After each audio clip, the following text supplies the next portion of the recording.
Hi guys, welcome to Joe's RC Corner, and today we're going to talk a little bit about the Radiomaster TX16S. These are my final thoughts and modifications that I've completed on this radio. So stay tuned guys, and we'll get started.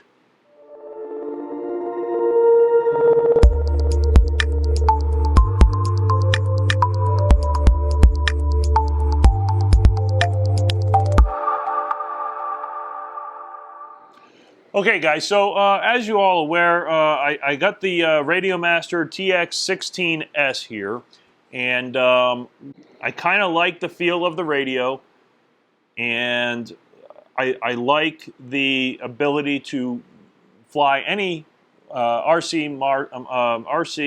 receiver that I want or that I own with this one radio, so that's kind of neat.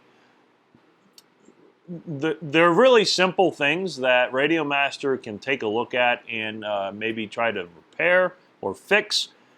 But I ended up having to do some modifications to it to make it usable for me as a model aviator. So stay tuned guys, let me set that up. Hey, and also I want to wish all the guys out there a happy Father's Day. This video is probably going to be coming out on Father's Day, I'll probably submit this one on Sunday, on Father's Day. So to all you guys out there, happy Father's Day, and hope you have a great day. Go out, fly something, build something, and have fun. Okay guys, like I said, we switched over to my gimbal camera here, and I want to just go ahead and let you guys take a look here.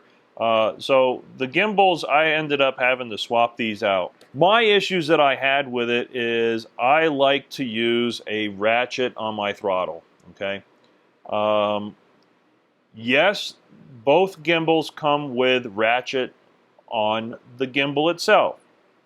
However, the ratchet, the plastic ratchet that comes on the stock gimbals was extremely poor quality, and by it being such poor quality, what ended up happening is as soon as I tightened down the ratchet and I moved the throttle stick, the plastic wore off. I'm not sure if this is an issue only with this specific radio that I just got, or if it's something that's with all of them. But be aware of that when you buy this radio. This ratchet, I like to have a ratchet on my throttle as a model aviator. Helicopter guys usually take that off. Probably FPV guys also remove that. But as an aviator flying model airplanes, I like to have this ratchet, and it just feels so much nicer, and that's just the way I've always had my radio set up, and I like it. So what I ended up having to do is I ended up buying these FR Sky. These, I believe, are the M10s. Yeah, M10 gimbals. And I got them from banggood.com. And the original faceplate from the M10s does not work. It does not fit in here. So I had to use the plates that came with the radio. Not a problem. But I had to pull all of this out in order to get the new gimbals in. But I'm not sure if I'm going to be able, if I have the part. Yeah, I do have it. Yeah, and I'm not sure if the camera is going to pick this up or not, but right in here, and I'll try to take a picture of it and put it on the screen as well. I'm not sure if this is going to focus or not. But you'll see, maybe, that plastic ratchet has worn off completely. And that one's not as bad as this one. That is completely worn off and is basically smooth right here. And for me, that's not going to cut it. I like to have a ratchet, so that's why I went ahead and modified them. But like you can see here, I had to take the gimbal out of the housing frames This is the M10 plastic frame. It's a nicer quality plastic. It's very thick. It doesn't twist, so that's good quality stuff there. And the face plates are also nice. But as I mentioned, I reuse the metal face plates here anyway, so not a big deal.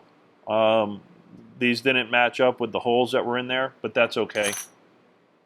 But that's what I did, and then it was a simple, you know, solder the plug from the TX16 to the gimbals of the M10s, and sure enough, they worked right off the bat.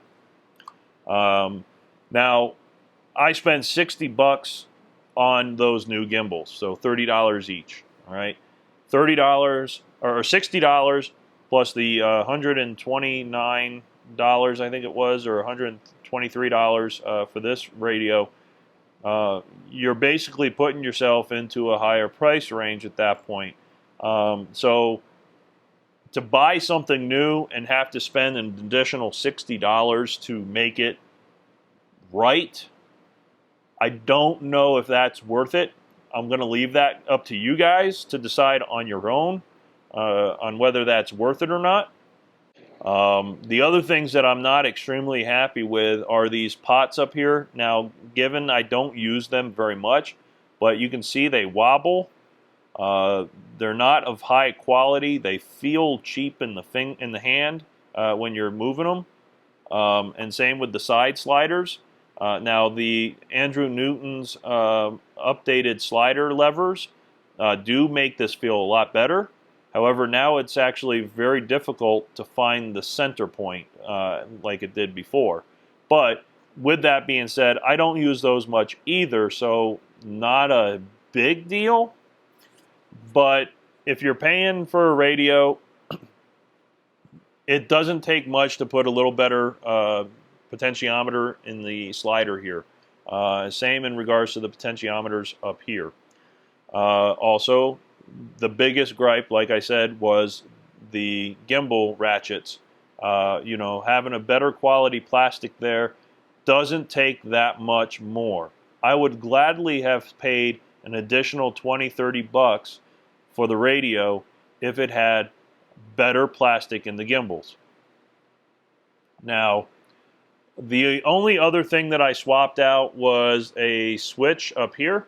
I like to have a 2-position switch here for my gear, so I did swap that out from the momentary switch that is right here. Now, what I found kind of interesting with these with this radio is that these are actually soldered to a board, which is really nice. So that I'm really impressed with, and I did really like that. These were soldered to a circuit board, and then the wires are then soldered to a plug. And that is nice because one issue that I've always had with my Spectrum radio is these rotate on you. Well, if they were soldered to a board inside here, then they won't rotate. So that's great. I do like that. They're very solid switches. They feel really nice. So I do like that part. Let's get this back standing up here. So I do like that feature there. The other thing that I didn't like is I understand why they gave you that project box on the back. However, I didn't like it with a big hole in the top. So I did get the Horus backplate from FR Sky. Again, from I think I got that from Get FPV. And fits perfectly in there. It gives a nice clean look on it. So I'm good with that. The other, so really that's really the only gripes I have with the radio. Programming has been very simple. I am waiting for the new OpenTX firmware to enable the touchscreen. I'm not sure how much I'm going to use it, but it might be worth taking a look at and having it on there since it does have one. And then, so we're going to go ahead and switch cameras here. So I did find out that one of my issues that I was having was with some of the Spectrum receivers. I found out what the problem was. So basically, when I was flying away, the multi-module in here doesn't, in the OpenTX software, doesn't know how to handle the telemetry systems on short-range telemetry systems on the Spectrum receivers. I would love to see OpenTX kind of fix that, because I think it's an OpenTX issue. I know the module is going to lose the link with it, and it's going to have RSSI issues and so on and so on. But if there was a fix in the OpenTX software that realized that you're connected to a DSM receiver and you may not have long-range telemetry, or if there was a setting, you can say this is a short-range telemetry and not to listen to it when it goes past the distance and it starts having issues talking to it. That would be great, because flying and having that scream at you is annoying. Now, I do turn off the telemetry when I'm flying specific aircraft that have those short-range telemetry systems. Now, I think I'm finally going to get to the point where I might try to use this radio on one of my larger gas airplanes, because I know a lot of guys have been interested in how this radio performs using a gas engine. I am also interested in that. And both of my airplanes have the 8010T Spectrum receiver. They're full-range telemetry systems they're full-range telemetry systems that give me cylinder head temperature, RPM, and my receiver voltage. And of course, my RSSI is also going to be coming back. So that's going to be interesting to see how that works. It's the only two receivers that I have that are Spectrum that have full range telemetry. The other ones are the AS3X 6 channels, and also the little 6-channel receivers that have no antenna. Now those are all flyby telemetry, short range telemetry, and are not able to provide the telemetry at normal distances when you're flying model airplanes. So we're going to take a look at that on the next flight probably, and see how that goes. See how the telemetry systems work on the range, and go from there. Yeah, so that's my my current update on the TX16. Those are my issues that I've had with it. Take them with a grain of salt. Okay, I've been in the industry. I've been flying model airplanes for 30 years. And these new radios coming out that are very well priced and very well featured are great to the hobby. They add some competition to the big names like Futaba and Spectrum.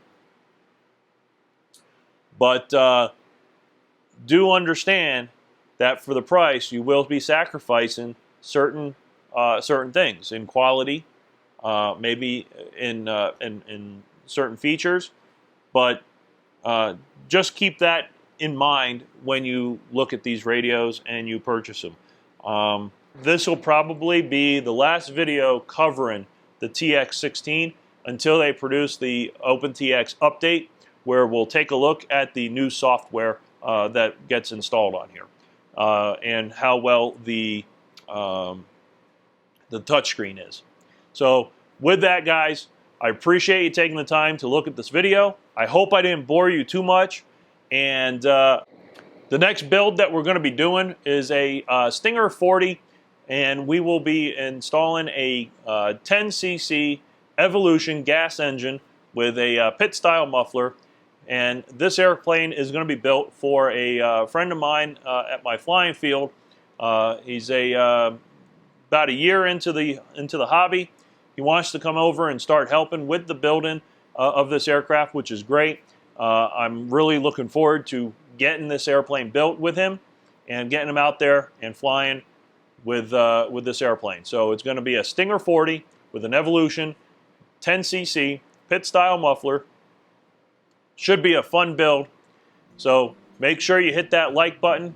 Make sure you hit the subscribe button. And if you want to help support me in producing more of these videos for you guys, please go ahead and visit my Teespring store and go ahead and purchase a t-shirt. It helps with all the projects that I'm bringing to you guys.